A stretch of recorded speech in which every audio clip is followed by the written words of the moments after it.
All of my favorite and most creative TTRPG ideas usually come from taking an existing trope and either flipping it on its head entirely, or just swapping out a word for a different word.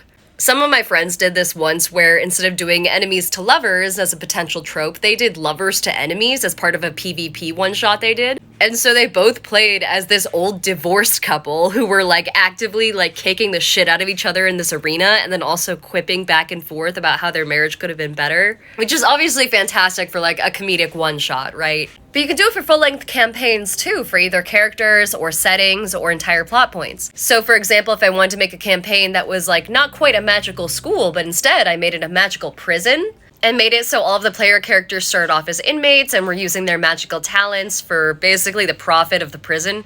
And then throughout the course of the campaign, we're solving issues, building up their own factions, and then eventually breaking out. That's not a bad idea. If we go back to romance tropes, maybe instead of having forced proximity to another character, your player character could have forced distance, where something is preventing you from being next to them in any way. It could be some godly, like, intervention, it could be just your callings, it could be a Hancock-style thing where you guys physically, like, lose your powers or get weaker whenever you're near each other and you have to figure out how to reconcile that. So yeah, take popular tropes and flip them on their heads, and then I guarantee you'll have instantly, like, this amazing roadmap for a story.